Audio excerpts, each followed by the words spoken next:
Hey, what is going on, everybody? This is From the Forum, sponsored by the Fantasy Football Advice Network. You're used to a pretty amazing face with bad taste in jerseys sitting in the pole position.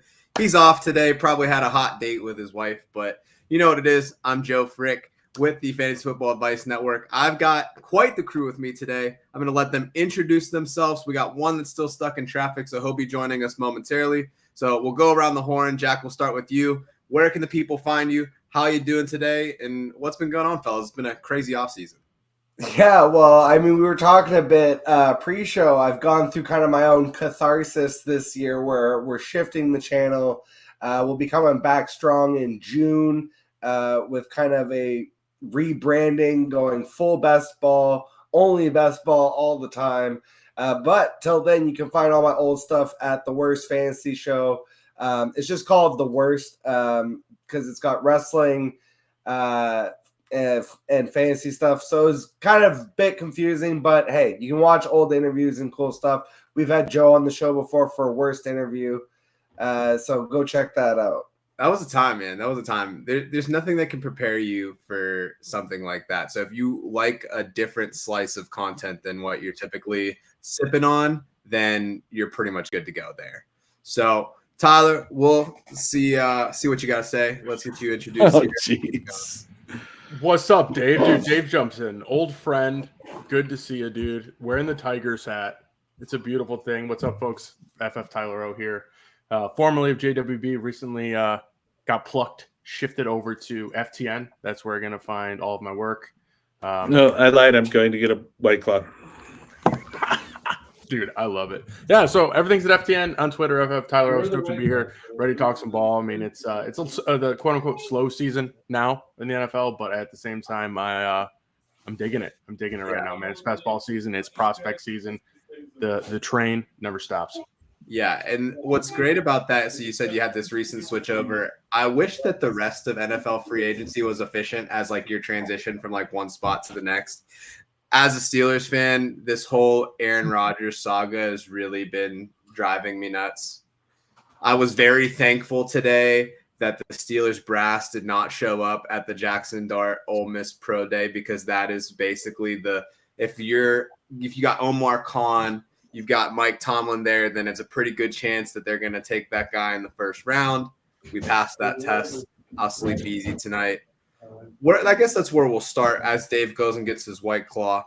So $1 cheaper. If you are looking at what's happening with the rookies right now, where do you see, especially as we're moving into pro days, where have you seen players really elevate their status, or where have you seen players that have kind of just taken a hit and we could see them fall out of the drafts? And before we get there, Dave, I do want you to Wait, I don't hear you. Can't hear us yet? No? Possibly better? What? You hear us good? You good? Hang on. All right. Well, we'll keep rolling. So Jack, Tyler, Dave will be here in a second. We'll get him introduced. But where do y'all see the biggest risers, fallers from rookies? And then we can kind of go from there. I mean, I can start because I did my first view of the rookies all year this year. And the guy that really bounced off the page to me was a running back. This is like the very heavy running back class. I've heard lots of different names. And the guy that actually jumped off, I hadn't heard his name at all mentioned by anybody. It's Bashal Tutin out of Virginia Tech. This guy impressed me on so many levels. Like, he's not just a burner. I mean, he's a little bit undersized at 5'9", 206. But, man, his broad jump at 10'10" and his vert at 40 inches just proved that he was an all-around athlete.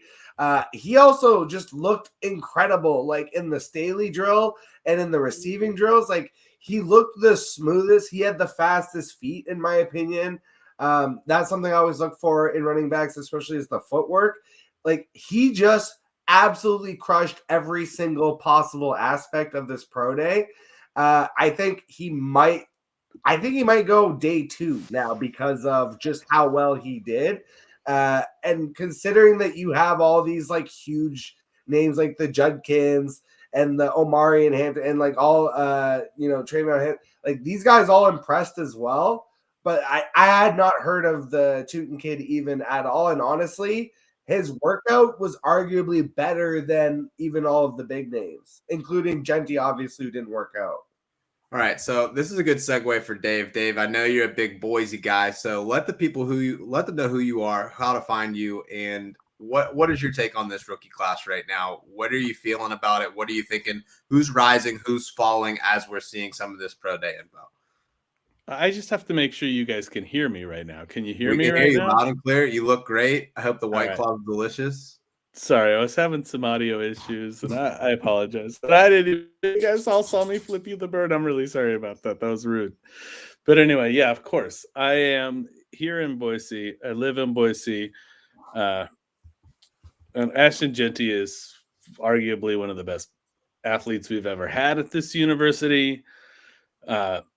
He heads the class, but, it's not incorrect to say that this class is deep. It's totally deep at running back, but Ashton Jeanty proved it, I think, the other day at his pro day. He showed what he had to do, and he showed that maybe taking the day off at the combine wasn't such a bad idea, which everybody was drenching him for here in town. They were saying, oh, you got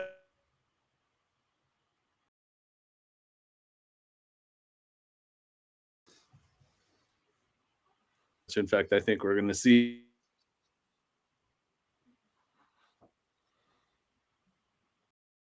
But Sweet. I'm sorry, Right, I was so having Tyler's seen a lot of head nodding with from audio. you. What's the rest of your question, I guess? Yeah. So let's jump in there. See where do you see that? You're seeing Ashton Jeanty potentially top 10 pick potential for sure. Does that something that you align with? Do you think that that's bound to happen? How high can we see him go realistically? Yeah. I mean, I think top 10 it's possible. I mean, for a running back that, it's not crazy. We've seen it happen recently, but considering what he was able to do at Boise State, the production that he had, I mean, it's tough to poke holes. I can't poke holes. Like part of me, and all the respect to Dave, like, there's a level of competition. That's something I always care about. Boise State plays good games, but it's not, it's not the SEC, it's not the Big Ten, but that's not enough for me to come off of Genty from everything that I've seen. Like he continues to prove that he is the best running back in the class. He's probably one of the best running backs that we've seen probably the last like 4 or 5 years. So I think it definitely deserves to go there in the top 10.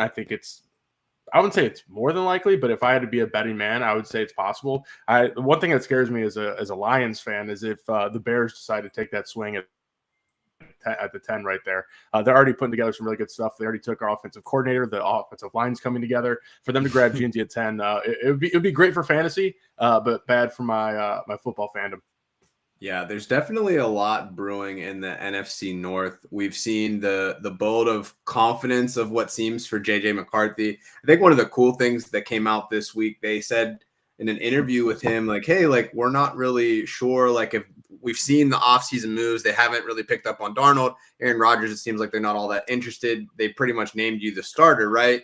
And then he turns around and said, no, they haven't named me the starter. Like, I'm glad that they haven't.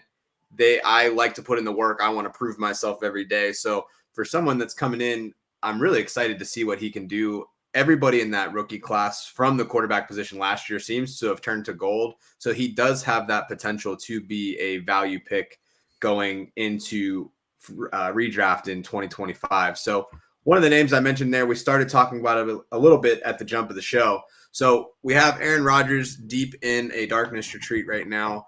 What's the vibe that y'all are getting? Do you think that he is going to go to Pittsburgh? It seems like a lot of these doors that were opening are starting to close.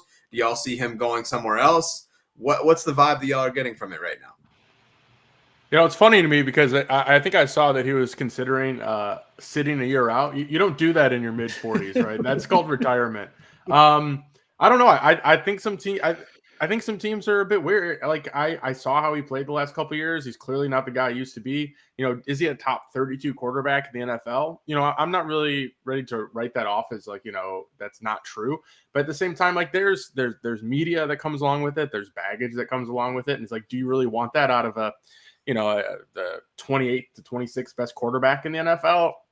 I'm not really too sure. It just seems like there's some drama that follows Aaron Rodgers. And I don't know if teams are willing to pull that trigger to take on that drama when he's really not who he was. Like, I mean, he's probably like 40% at best, 50% at best at what he was 5-6 years ago. So for me, You know, he's clear, like he's not going to take a backup role, right? I feel pretty confident that he's not going to go somewhere to be a backup. I don't think his ego would allow that. So I would think that he sits a year out, but in reality, man, I just don't see a world where he comes back and is a difference maker for almost any team in the NFL, right? There's some teams where he could find some success, sure, but at the same time, those teams are probably already set at quarterback, and anywhere he goes, it's probably not going to be like one of the best teams. Pittsburgh's obviously probably one of the best landing spots, obvious landing spots where the table's decently set around him, but still, man, I see him sitting out. I don't really see him being able to play. Dave, thoughts? What are you thinking about that? You excited about him finishing his potential Brett Favre arc, making it to Minnesota? Where do you think he ends up landing at this year? That's what my neighbor's been saying for a while. Is he's got to continue the Brett Favre arc and go to Minnesota.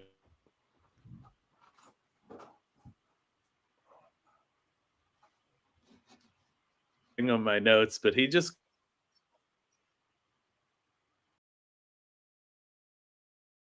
pretty much said a lot of the stuff that I was thinking. You know, I mean, Pittsburgh is the best available spot for Aaron Rodgers, but Aaron Rodgers is not Aaron Rodgers anymore. It's not what you think about when you think about Aaron Rodgers, you know. And could he be an upgrade to what Pittsburgh would have based on the fact that they literally don't have an actual starting caliber quarterback in their quarterback room right now? Right. Sure. But that's not saying a lot, dude. I mean, I'm a Steeler fan. You know that, Joe. Are y'all Steelers fans? Are we sitting with 3 Steelers fans right now?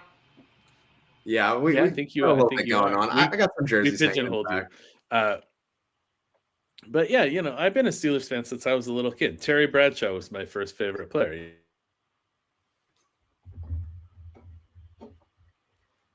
You're Terry Bradshaw, and that's how I became a Steelers fan. I'm Terry. I don't know. I don't really feel excited about Aaron Rodgers. I don't know how I can get myself excited about Aaron Rodgers, is what I'm trying to say.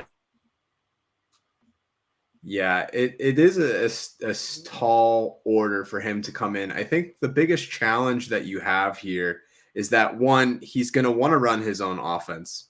So that's going to be an immediate thing that you have Artie Smith there. How are those two going to mesh? Second piece is that sort of like LeBron James. LeBron James signs somewhere. James Jones gets a contract. These other couple guys end up getting deals. Aaron Rodgers the same way. Randall Cobb's going to end up on your team. Alan Lazard's probably going to get traded to you. Like, you know, it's just one of those things. It's like, do you have all of those accessory pieces for a guy that probably isn't a long-term solution? If you look at when the Jets signed him, they expected him to kind of be like this rejuvenation of the team, win now mode. He gets hurt in the first quarter of his first game. They kind of stick around with it for the second year to see what they have. But yeah, like you're saying, he's a bridge quarterback at this point, probably better than most bridges that you would see. But the spots are kind of drying out. I think he wants to play, but it's like, is it worth it? I don't know. I don't see him getting more than $25 million on the market, which is probably way less than he's wanting to take on. He would never take 20. I don't think he would ever take 25 I don't think he would do it. Yeah, I don't think he how would. much of the ego will he allow him to take? So, Jack, bring it home. Where do you think he lands? I mean, I think much to all of our chagrins, we are going to have to deal with Aaron Rodgers being the quarterback for the Pittsburgh Steelers. And that's Terry Bradshaw, though. I'm not giving him number 12, right? That's fair, right? I don't know about that. I just really think that the Steelers, they're going to do the same thing to me that they did in 2018 when I wanted them to take the quarterback that I thought was actually the best in the class, and it was Lamar Jackson. And it's not Lamar Jackson, but I actually kind of see him as almost like a Jalen Hurts type. But I think, and even my dad thinks, which is crazy because he's an old school Steelers fan, we both think it's Jalen Milroe should be the pick at 21. Yeah, in the first round. Take the kid who is the most physical specimen. It's what we've seen. Actually, he could throw it a mile, but he can't hit a fucking barn, dude. Neither could Josh Allen. Neither could Jalen Hurts. Neither could again, keep naming. This is like the new model of developing NFL quarterbacks is you take the most physical player. I'm looking at the fact that he ran the 4.37. I'm looking at, again, you said he can throw it a mile. All of the footwork and the accuracy can be developed at the next level. Now, they might still take – I just don't think they're going to take Milroe and Rodgers is the thing. They can't. And I don't think they're going to take Milroe. I think they're going to take a random safety or linebacker because that's just what these Steelers always do. They disappoint. They never do the thing that I want them to do. And it's going to be Aaron Rodgers. And again, I don't see like you can't go in with Mason Rudolph. And Aaron Rodgers might not be a top 5 quarterback, but he's still a top 15, 20 quarterback. Like he's better than the bottom 10 guys.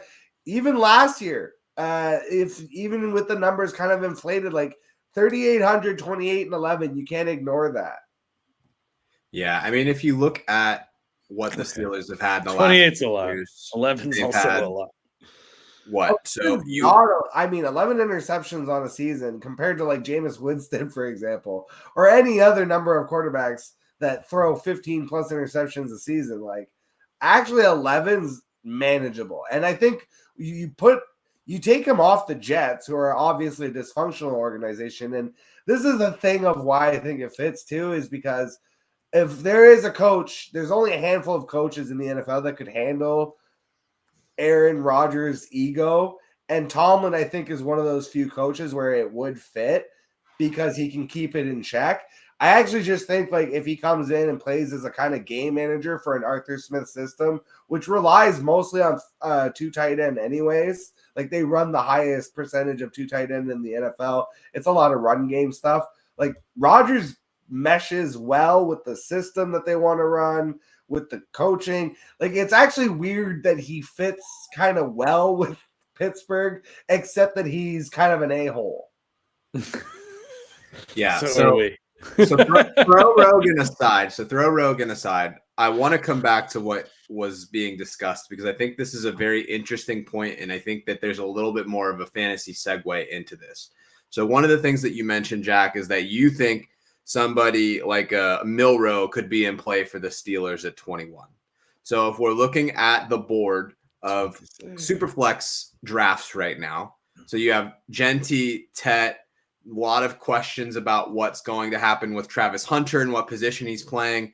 And I feel like this is one of those years where a quarterback isn't necessarily being considered like in the top 2 or 3 picks. Cam Ward's being floated a bit there.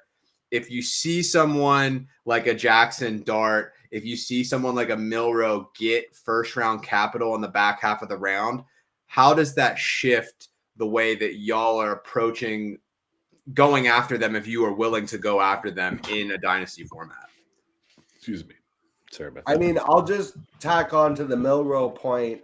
I think that this is a very much depends answer because in dynasty, you're either rebuilding for the long term or you're competing for the most part. And if I'm rebuilding for the long term, whatever capital that I have to invest, like and again, this was my first day of going through all the rookie stuff.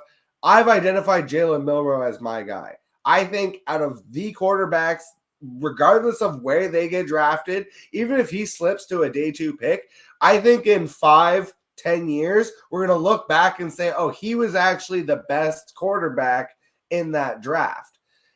It might take him a year or 2 to develop into that. I think, especially the running quarterback hack for fantasy, like I'm taking Milroe above all these guys. I might not have to take it. Now, that doesn't mean I'm going to take him at the 101 in a super flex if Cam Ward is the one that's drafted to the Titans. You just can't. But I don't think I would necessarily be sold on Cam Ward either. I might take Genty at that spot. I might not be sold on taking a quarterback at all. But when I'm looking at kind of where these guys get drafted and where I might have to take, like Milroe is going to be my target, which would mean to me like, okay, then I don't have to take Ward at 101 in a super flex. Sure. I believe so wholeheartedly in this other guy. And even Jackson Dart, who, we were talking about the pro day before, he really did impress a lot at the pro day. They commented weirdly a lot about how he was chewing gum quite literally and just seemed really chill while he was going through his throws.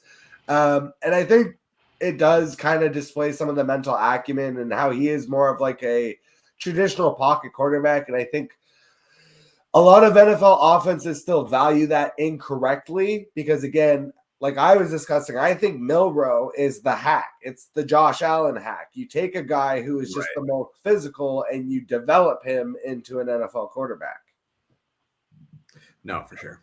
I think probably a decently hot take here, and we can go down this rabbit hole if y'all want to, but Jackson Dart's my QB1 in this class right now. If he gets first round capital, I'll take him pretty early. I love Tet. Like I think he's clear, far and away, probably easily my favorite wide receiver in a tier of his own. Just like Genty is. Like Genty is a different tier of a player than Tet. Don't get me wrong. Those are two guys that I'm very much like. These are tiered out like because of I would consider this a decently weak quarterback class. It's probably better for fantasy than it is in real life. It's definitely one of those years where I could see myself not going quarterback at the 101 in Superflex, which is kind of crazy to say out loud.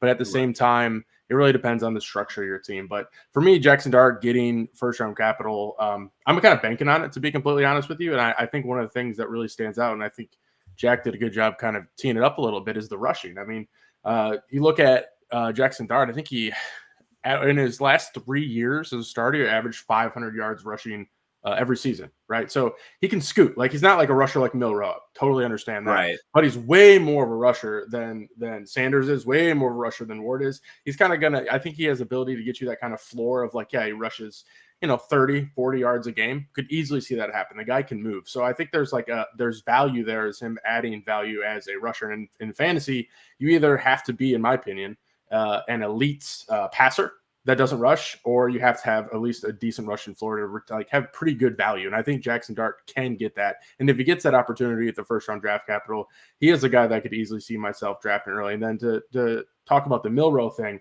it's a really good point because I think he's a horrendous thrower. I think he's a terrible passer. I think somebody, I don't know who said it, but they called him a regular size Anthony Richardson. And like that really resonates with me because I've been off Anthony Richardson forever. And so far, I think I've been pretty right? It's not good.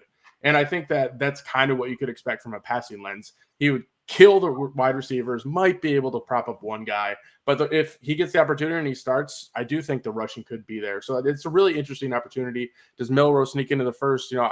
I think Jackson Dart has a better chance of landing in the first round than Milroe does. But if they're both in the first round, I don't think we can ignore it. Jackson Dart's my favorite quarterback in this class. He's got a rushing floor. Milroe can rush for 800, 900 yards in the NFL just based on, and it doesn't even matter what he does as a passer, right? If he's able to do that. So if those two guys are able to get first round draft capital and there's like a clear path for them to be like, okay, like this guy can start and it's not like a weird, like some team just like draft, like for example, like the Rams draft like Jackson Dart or something like that. I'd be like, I think I might pump the brakes a bit because it might be a little bit till he plays, but if they get first round draft capital, I'm in. I'm in on them. Even though my gut tells me no on Milroe, I think we all know what it means when a guy can rush 800, 900 yards in a season in the NFL. Oh, most definitely. And we got Mr. Magic in the chat saying greetings. So happy Friday to you. Hope you are having a good one so far. Thanks for talking ball with us. It is interesting what you say when you're talking about Jackson Dart. So if you look at the last 3 years that he was at Ole Miss, 128 attempts in 2022, 119 in 2023, 2024, he put up 124 attempts.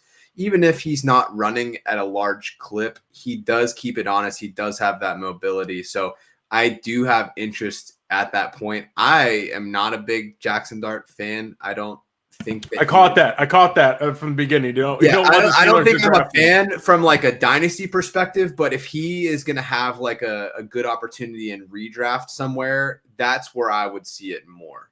I don't have a lot of confidence in any of the quarterbacks in this draft. I don't think it's a position of strength. That's fair. So for me, it's like, all right, let me attack the positions of strength and deal with quarterback next year at another time. So. I think I would be like, if these quarterbacks were in this like last class, like I probably would put like Penix and Bo Nix, who I was low on Bo Nix, and then most people were. I was as well, for sure. Yeah. Yeah, a lot of people were low on Bo Nix. Most people were low on Bo Nix. Like there's gonna be people who are right about that for sure. But I feel like the majority of people I talked to were low on him. I counted them out. I was wrong. But I probably still would have put Bo Nix above the rest of these quarterbacks. Yeah. All right, Dave. Anything else? Otherwise, I've got like a layup for you.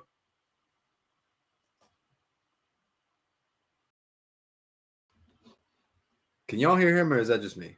Are you muted, Dave? Uh-oh. I muted myself, didn't I? Oh, my did. God, you guys. Oh, no. Okay, no, I married an Oregon Duck, so I was obligated by marriage to be high on Bo Nix from the get-go. But, yeah.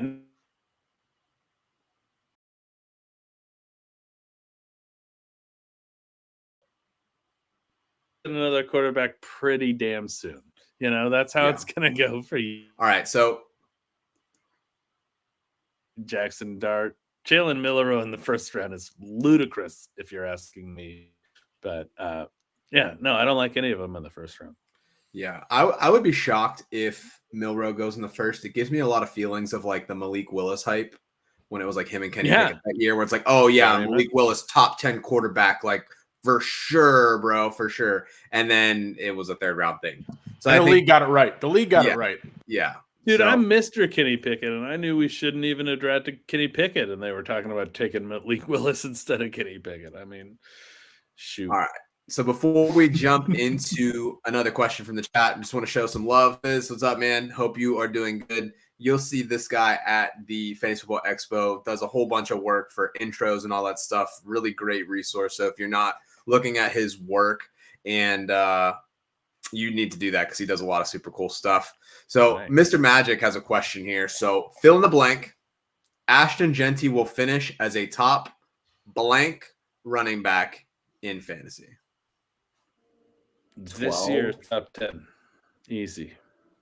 All right, so we got an easy top 10 from Dave. Tyler, you are not in agreement. I mean, that's fair. That's fair. I was happy to hear him say that because, like, I really love the guy, but like, I definitely have like a little bit of trepidation just based on like, you know, he crushed when he was playing like the regular schedule, and like he was really good in the Penn State game, but like he looked a little bit more human, right? Playing against like, you know, more elite talent.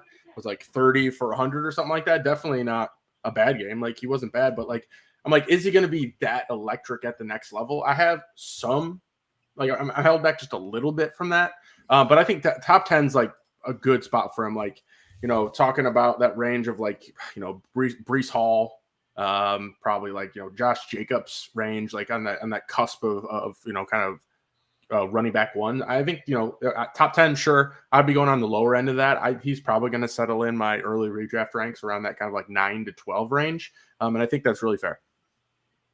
Yeah, and we're not going to just like brag on people for the sake of bragging, but Tyler knows a little bit about ranking number one guy last year and doing that. So probably want to trust that just a little bit. He's a little bit of an idol when it comes to this. Yeah. I've known this guy for a long time. I knew he was smart before everybody else did. Thanks, Dave. Thanks, Dave. You knew it. I'm on his side. I'm on his side.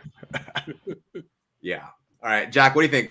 Ashton Jeanty, top blank 2025. I mean, I don't want to throw cold water on the party here, but I said 12 initially, like in that, you know, Tyler said 9 to 12 in redraft. That's kind of where I fall to. For a rookie, and this is honestly assuming that he's going to go to the Raiders at 6, which is where I'm seeing him planted in a lot of mocks.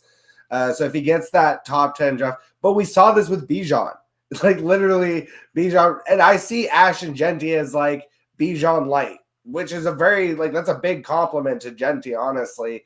And one particular girl that would be opportunity and everything like.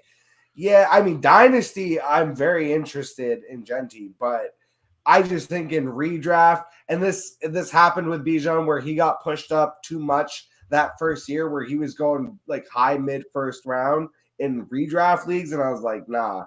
And I think the same thing's going to happen with Genty, and it's going to be somewhat like he's going to just do enough to be like fantasy relevant, and again, 10 to 12, he'll finish 10 to 12. But if you take him at like 106, you're going to be like, I don't know if I like that pick. Yeah, it's going to be very interesting to see. I like to pull up different ranking sites when we're talking about this stuff. One of my favorites to use during draft time is the Draft Sharks ranking list. I feel like they have a pretty strong set. Right now, they have him listed for their redraft full PPR RB6. So he's going ahead of people with the likes of Derrick Henry, Devon Achane, Breece Hall. I feel like that's a bit rich in my opinion. I would be taking someone like a Kyron Williams for sure over him, who they have at RB13. But again, it's going to be like a landing spot kind of thing. So we'll see what happens. Running back, I'm very intrigued on how it spills out. There's been a transition, especially in the last year, about, hey, what do we do? It was almost like a go zero running back, and it seems like a more of a changing of the guard. I think that plays in nicely just to how much too high safety you're seeing in the NFL, wanting to prevent the big play. People are getting smaller to try to handle the passing attack. And to be honest with you, the quality of quarterback has diminished since we had so many of these great quarterbacks retire. So you're seeing a much more of a return to the run game. I think that's going to translate into fantasy as well. And you see teams that did well, especially last year, really leaned heavy on running backs, so they found gems at the right time. So we'll see what happens. Let's keep it going with questions that we got in the chat. So we got Fizzle Dallas. He says, where are we at with Tet? Tyler, I know you mentioned earlier that's still your guy. Same for Fizz. There's been a lot of pushback over the last couple weeks. Furthermore, there was an article that came out today that said that he doesn't like to watch film and that he doesn't watch film in his own time. It's like a very weird thing. I also would say that there's probably a lot of fatigue just as far as him being the wide receiver one of the class. He's been doing it since pretty much he got to Arizona. So is there any hesitation from y'all as far as him being the wide receiver one of this class? No, not at all, man. He's in a tier of his own mind, in my opinion. There's no one even close to him. I mean, I would probably say that the next wide receiver is probably 2 tiers below him, in my opinion, in terms of what I think is going to happen. So I think people are bored. I think you nailed it with the fatigue thing. Like, they're just like, we want to talk about things. You want to get some takes out there. You want to get some interaction. Like, yeah, let's hate on Tet. But it's, dude, he's so good, man. Like, it's like, I struggle sometimes with a comp. Like, it's almost this weird blend for me, honestly, of like AJ Green, Mike Evans. I don't know if you remember like Sidney Rice back in the day. Like, I think he's just going to be great. He's an elite wide receiver. Faves. Dude, he's the real deal, man. I hope that this Tet McMillan, I wouldn't say hates, but you know, the way that people are talking about him sticks, and we can get him later in drafts. I sincerely hope that we can get him later in drafts, because I'll be there trading up at the 103 to the 103 or the 104 if he falls to grab him on my team, man. I'm definitely all in on Tet McMillan. I think he's the real deal. There we go. Any dissension amongst the ranks, Dave? I saw you nodding pretty steadily there as Tyler was making his points. No. I mean, I definitely like Tet McMillan, and I'm not going to come off that standpoint. But, you know, Tyler over here is good at rankings. We've already established that, you know, but I still like Matthew Golden. I do think is close. I do not like the way that he said there's nobody close, because I don't agree with that. I think Matthew Golden is close. The speed that guy has, the ability to make adjustments in the air to catch the ball, I just really think he's got next level talent too. You know, and I'm not trying to pour cold water on Tet. I'm just saying there's 2 wide receivers in this class that I'm very high on. He's my second Matthew Golden. He's my second wide receiver. Like, to be fair, like, he is the guy I have behind. So I'm not totally far off with saying that he's a talented guy. I think he's my wide receiver too. Fair enough. Jack, any thoughts there? I think wide receiver rookies are just so cut and dry. I also have Tet 1, Golden 2. But they're very different types of wide receivers. You know, I look at Tet. It's funny you mentioned AJ Green. I kind of comped him to T. Higgins, so another Cincinnati Bengal. But like that big body, catch radius type guy. The thing about Tet is I am very concerned about where he lands. And if it's with the Patriots, I'm fully out. I'm never drafting a Patriots wide receiver first round pick ever again, as long as I live. Thank you. But there's situations I think Tet could potentially land in that I would just frankly be out in terms of drafting him very high in a dynasty startup or in a rookie draft, like I will let someone else take that mistake. Tyler seems very, in on him. Let him have him for 2 to 3 years, and then I'll trade for him on the cheap when he then starts to, do better with a better quarterback at some point. But I just, as a rookie, I think it's very concerning because, like, even when you look at Ted, it's like, yeah, he's great, but like he's great because this class isn't that great. Yeah. All right. So let's jump back into the chat. We're going to hit some fan love here. So we got Mike Greinberg, pretty much the GOAT of content from the Fantasy Football Advice Network. If you haven't seen his face on all the stuff he's been working on, then like you haven't been looking at anything. Dude's a legend. We got the legendary ball knower in the chat. We got Captain Joe cooking. That's great. Appreciate the love.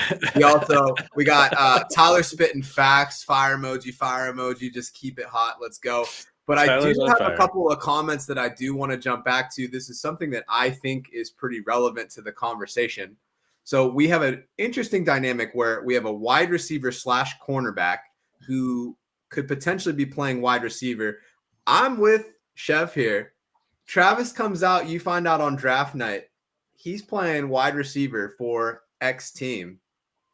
What does that do for you as far as where you see him going? I think he's pushed down into the back half of the first round because of the risk that he is primarily a quarterback. I think the way that he has just kind of navigated his college career going both ways is awesome. He'll probably have situations where he can do both, but I love money. And if I'm him, a wide receiver too, like T. Higgins is getting $30 million. Top cornerbacks in the league barely sniffing that. It becomes a very easy conversation for me to go get that bag. So holy smokes. So if Travis Hunter comes out wide receiver, does that shift your ranking of Ted as 1, or do you think he's established enough? And what does that mean for Travis Hunter on your draft boards? He's in the same tier with Ted. I'd still hold tight on Ted. I mean, maybe that's a little bit of a hot take, but they'd be in the same tier together. I really do not think that he's going to become out as a full wide receiver.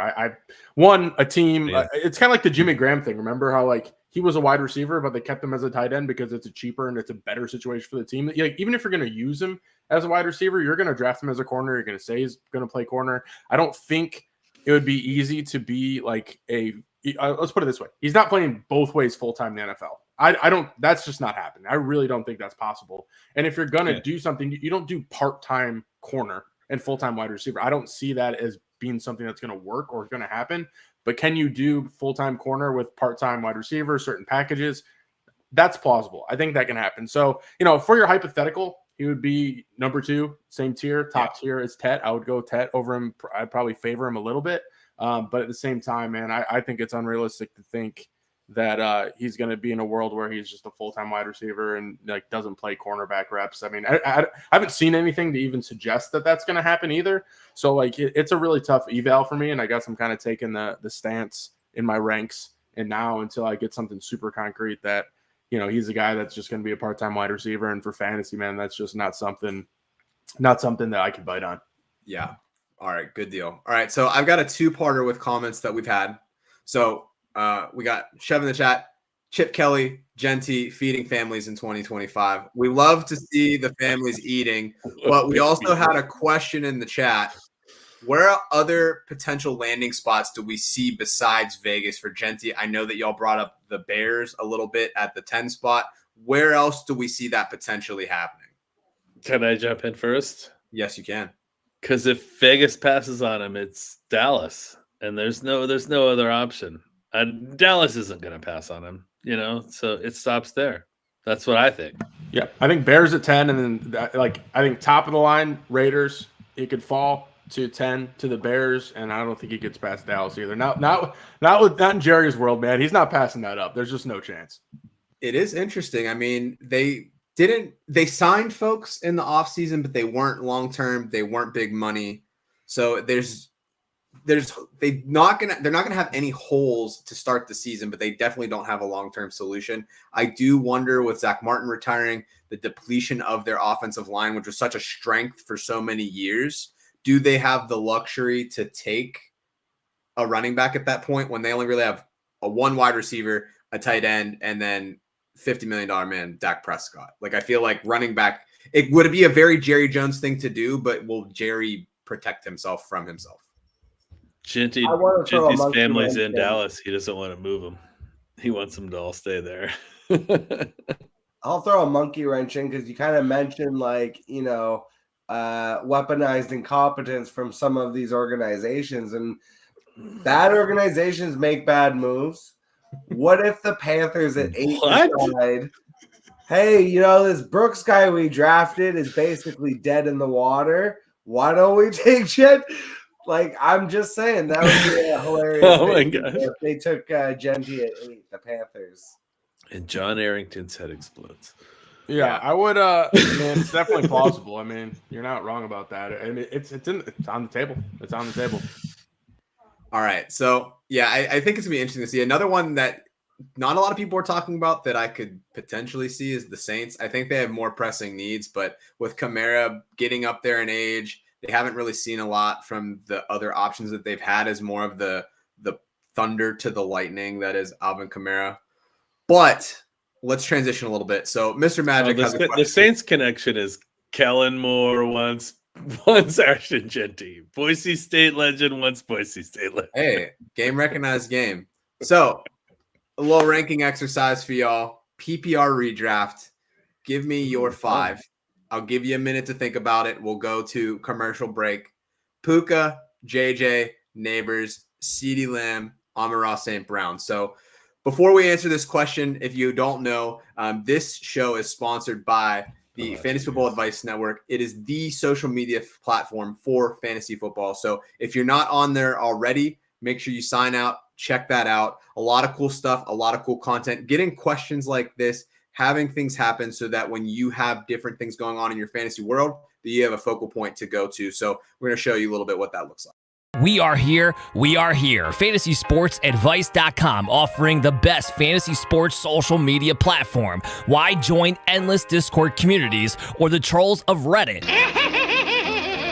Fantasy Sports Advice is a community designed to help you win with 24/7 support. Go to FantasySportsAdvice.com and become a pro member for unlimited access. Again, go to FantasySportsAdvice.com today. Awesome. Okay, so we've got that. We got the people happy. So let's get to ranking. Let's start off with just number 5. Is there somebody that stands out to you that's like a very easy bottom of this list? Like, this is an elite group of guys right here. Yeah, so it's 2 through 6. You know what I'm saying? I got Jamar Chase at 1, and this is 2 through 6 for most people, unless you want to. I mean, you could get Brian Thomas in there if you wanted to, but yeah. All right. So is there anyone that stands out for y'all? Is like, all right, like I'm not really feeling this person out of this list, or is there a particular person that you're like, hey, like definitely 2? Or that's Neighbors. Oh, I mean, sorry. Jefferson is at the top. It's funny that Mr. Magic threw Jeff and Chase are like the top tier for me. Like that doesn't get any better than those 2. So it's Jeff, and it's really the conversation comes down to these 4. But we don't have Chase here. Right. Yeah, exactly. So we've got Jamar Chase. We already know. Chase is already JJ. Yeah. I feel like JJ's not in this tier. I'm saying like this is a fine tier of guys, but like JJ is above this tier. Like JJ is, to me, he's the clear 2 without, I don't even have to think about that one. The other ones I think about, JJ was the guy I didn't even consider. It's like, oh, JJ, let's rank the other 4. Mm-hmm. Yeah. All right. So rank the other 4. You're the best ranker in fantasy pros this year. Rank the other 4, man. Yeah. So I mean, after that, I actually have this Neighbors. They're all really close. My thing is, I think Neighbors half PPR finished wide receiver 7 last year, and he did that with a conglomerate of Drew Lock, Tommy Cutlets, and Daniel Jones. And that, while I'm not the biggest Russ fan, I don't know if y'all feel this way. Russ is getting a little bit too much hate. I think he was fine. Like, he actually made Pickens look good. I was putting Pickens in the top 10 of my ranks with Russ at quarterback. Checking the wrong bunch of dudes, but yeah, you're not. So, here's the thing about Russ is that Russ, his body and brain are not in sync right now. Russ still thinks that he's got the young legs that can do things. Like, the best thing that could have happened for Russ last year in 2024 was they found a way to like detach his head and put it on Justin Fields' body. Because he still wants for sure. Still wants to extend Russ gave us 5 good games and 5 awful games, right? But what we learned from Russ last year is that he's hesitant to attack the middle of the field. He is still going to lock on to his first read, and he is going to hold on to the ball. I think Dable is smart enough to say, hey, we're going to run this offense through Neighbors. There's not really much else there right now besides Tyrone Tracy. So I think that from what they had last year to this year is definitely an upgrade. We'll see what happens. I know there were a lot of people that were ready to sell their soul for Neighbors after the Jameis Winston signing, and then it fell back to earth a little bit with Russ. But I think at worst, it's a net neutral move from last year. Even if Russ sees a decline like in the deep ball, he threw the ball really well deep last year. I don't know if that's going to be their game, but yeah, I think Neighbors is going to be more than fine. He also missed some time last year as well, so we'll be interested to see. I don't know if I'm ready to crown him and that like echelon of players, knowing that CD has already finished as wide receiver 1. He played through a lot of injuries last season, didn't have Dak. Wow. I think I would probably slot him in after JJ, and then Amon-Ra, Puka, in Neighbors are probably jostling it out. And I probably have Amon-Ra at the bottom of this list. I do too. I Yeah. do too. Do you guys feel the same way? Because I was the same for me. As I love Amon-Ra, I'm a Lions fan, but there's just so many other guys that can score touchdowns on that Lions team. I'm not sweating the Ben Johnson move. Like I can't, I physically can't do it. But I think that he had a lot of touchdowns, and I think he's still going to be. He deserves to be in this tier. But Yes. there's just a lot more weapons available on the Lions that, some touchdown variance goes the other way. Amon-Ra doesn't finish where he does. So for me, it was, I'm in agreement that Amon-Ra is at the bottom of this list. But again, that's wide receiver 6, folks. Yeah. All right. What else we got? So where are we fitting in Puka versus Neighbors? How do y'all see that unfolding? We saw Puka Nacua for a moment there when Cooper Kupp left the Rams, was really the only option that they had other than Tyler Higbee for like the passing attack.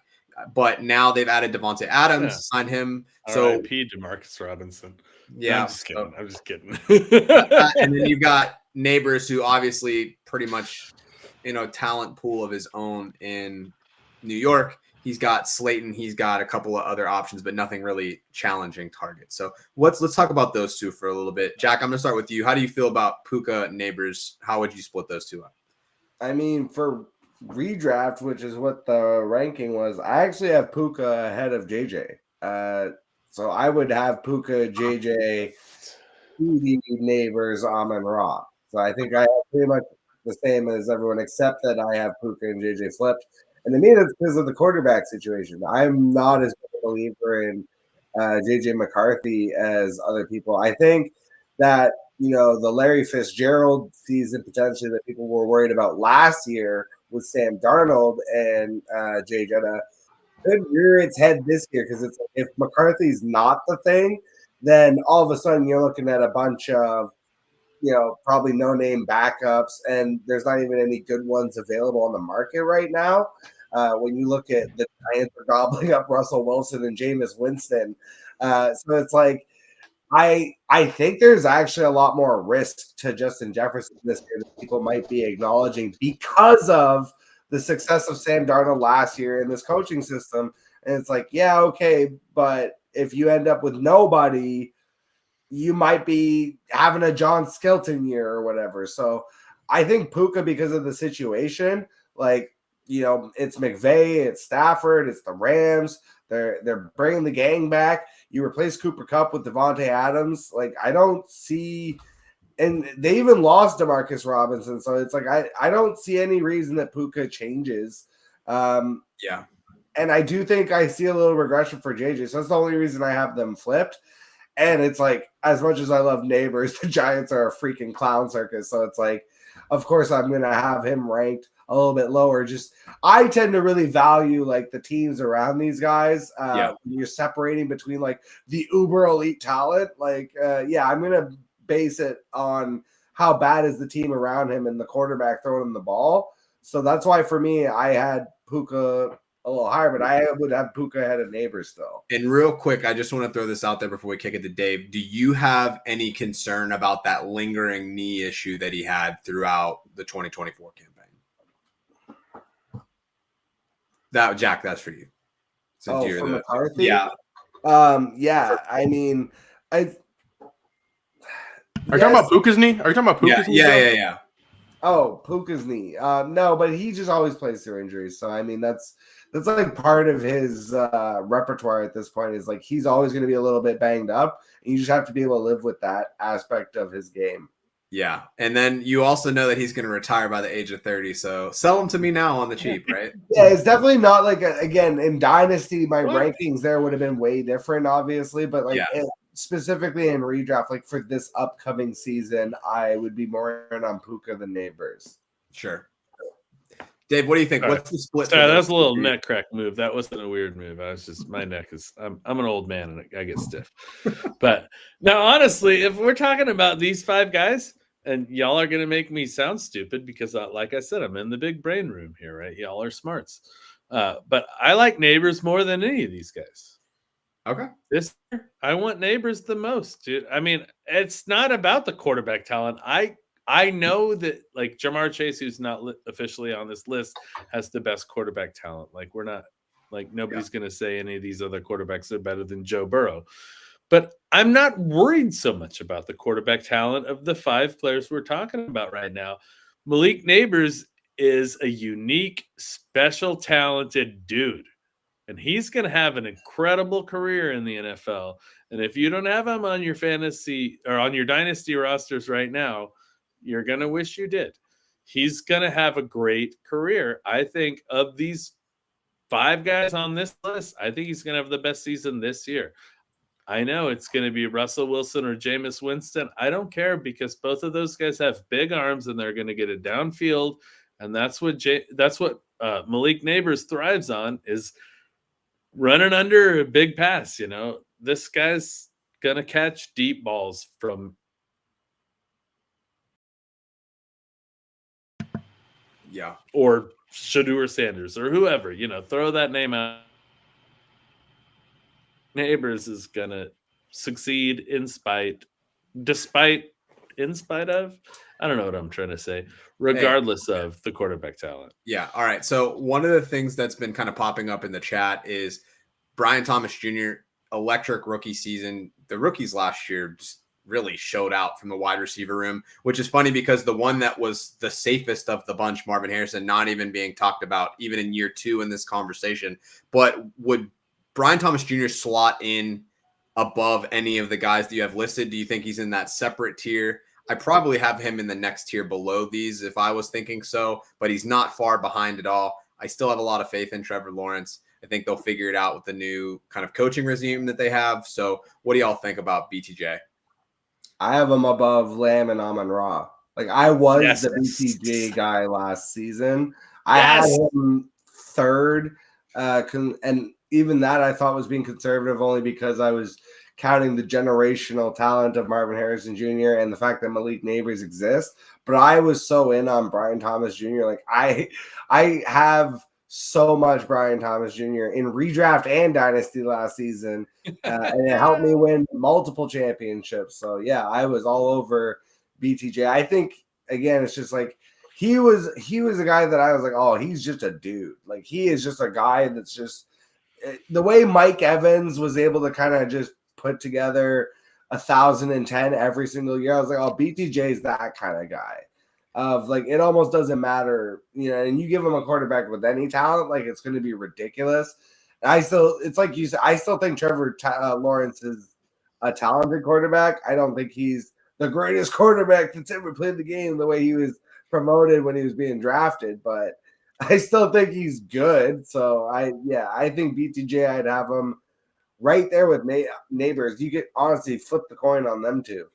Yeah, it's funny. I think in 10 years, we're going to be looking back and saying, how did that LSU team lose a game when you had Jaden Daniels, Malik Neighbors, Brian Thomas Jr. all on the field all the time?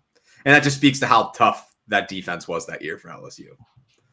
So we'll see what happens. So we're getting close to the top of the hour. Just wanted to drop y'all with some news, but Fizz said that the Cowboys are going to be boring defensive line, offensive line. Where we're going to close the show today, we've hinted at it a little bit, but Stephon Diggs goes to New England. He signs this 3-year deal, $69 million. Nice. Really a 1-year deal, opt out if it doesn't go well. What are y'all thinking about Drake May? What are you thinking about this revamped New England offense? They have an opportunity at the 104 to maybe further boost that with a Tet McMillan, with the Travis Hunter.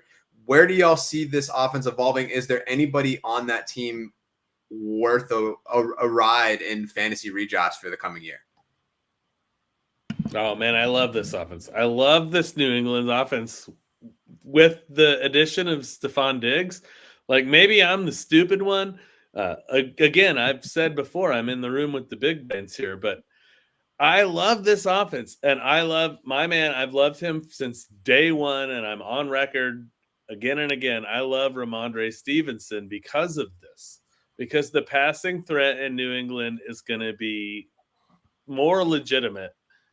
It's going to open up the space for Ramondre to do his work in the run game, and I think Ramondre Stevenson is going to be one of the better values in redraft among the running backs in the entire league this year. So you think he's gonna be able to hold on to the football this year?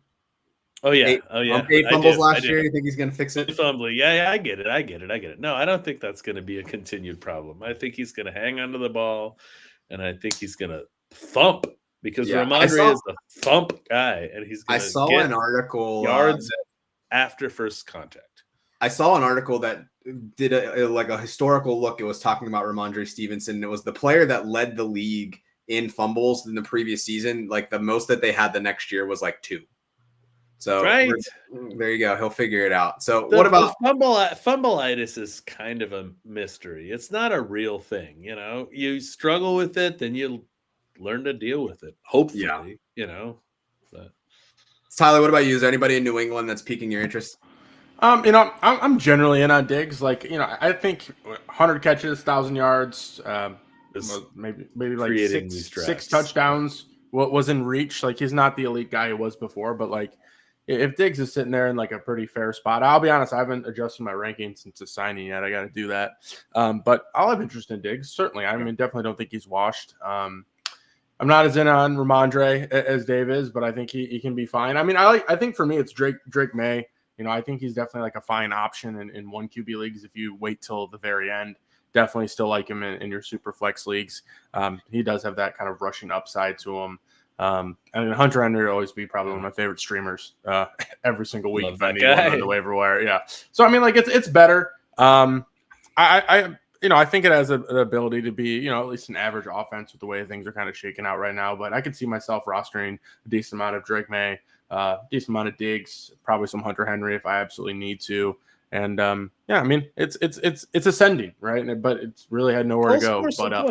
They'll score some points. Yeah, and Stephon Diggs right now, I just looked it up on Underdog Best Ball Rankings. Wide receiver 56 with an ADP of 111. So yeah, I'll be taking him there. I'm good with that. I took him on Wednesday on a live Best Ball show over at Fantasy Alarm. So I mean, I'm fine with it. I think he could command some targets for sure, and Drake may get him the ball. All right, Jack, bring it home for us. Anybody on the Patriots? I feel like the vibe that I get from you is that you're pretty anti-Patriot, but what do you got for me? I'm good. No, but for real, like I think rostering Patriots players is the reason I don't want to play season long anymore, and I prefer best ball because let me get Stephon Diggs at wide receiver 56 and not have to decide which week I have to fit him into my lineup. Because I'm pretty out as far as redraft and dynasty on Patriots players. I'm not a Drake May guy. I'm not as sold on him. Just because I just don't see the upside in a Mike Vrabel Patriots offense. Like, he's not Tom Brady. So I see the value of like, okay, great, he can be QB 15 to 20. I don't see how that's like an aspiring thing to be searching for in fantasy. I want the guy that can. Honestly, I would rather have Justin Fields for next year in fantasy and just pure fantasy than Drake May, and I don't think it's close. No, and I think that's pretty fair. Look, I'm just going to look real quick at the QB ranks for best ball right now. So Justin Fields, Drake May, actually 15 and 16 respectively. Drake May's 15, ADP 119. Justin Fields, QB 16 at 121. I do think Drake May has some sneaky rush upside. He ran quite a bit at UNC. I think I'll probably be taking a swing at him. Obviously, in a nutshell, we've seen Justin Fields be like a QB1 already. And whenever he is playing, it seems like he does have a lot of security, at least for 2025, with the guaranteed money they threw at him with the Jets. So he's going to be on the field. I don't have faith in him from a dynasty perspective. I'd be looking to sell high. But I do think in redraft, I would rather take someone like a Justin Fields than pay a premium for the kind of like the top 3-4 guys that you typically see. So Did you all want Fields back in Pittsburgh? Was that like kind of plan A? Yes. That would have been my choice. Yes, for sure. Yeah. And I think from what I know of the situation, they offered pretty much what he wanted, and the Jets just kind of blew the offer out of the water. But it's just weird. I don't think that they really expected anything to go the way that they did last year. Like, I don't think they expected to get Russ for $1 million. I don't think that they expected Justin Fields to get traded for like a 5th round pick or whatever it was. Like, it all was just kind of this like random thing that happened.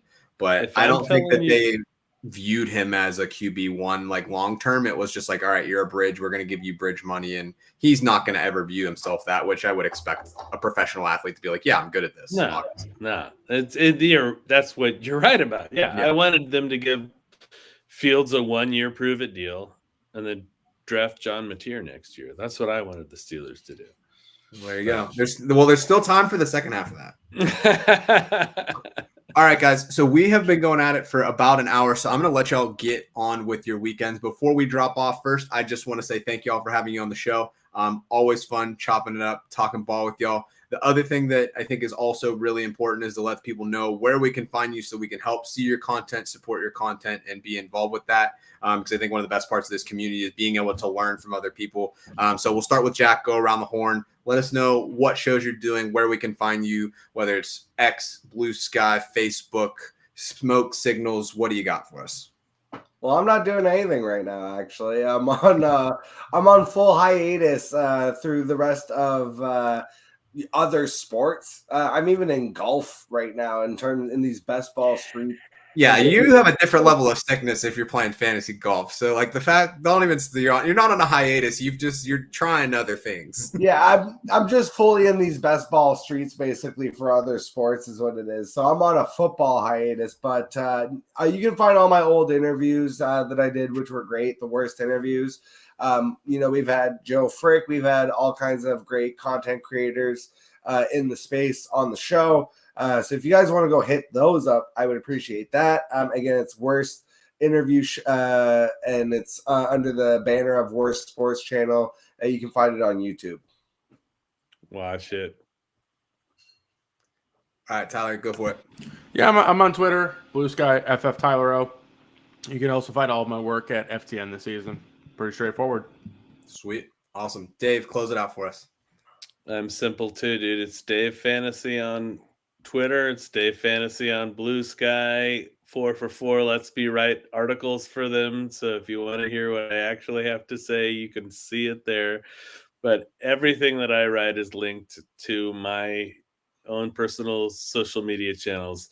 You follow me on X, Twitter, Blue Sky, whatever, you'll find out what I'm doing. Thank you. Awesome. And Dave, knowing that you write for 4 for 40, you can't talk about being a small brain in the room. So we're going to remove all of that from the record. But that's going to do it for us from the forum, sponsored by the Fantasy Sports Advice Network. I'm Joe Frick. It's been a pleasure, y'all. We will see you next week. We are here. FantasySportsAdvice.com, offering the best fantasy sports social media platform. Why join endless Discord communities or the trolls of Reddit? Fantasy Sports Advice is a community designed to help you win with 24/7 support. Go to FantasySportsAdvice.com and become a pro member for unlimited access. Again, go to FantasySportsAdvice.com.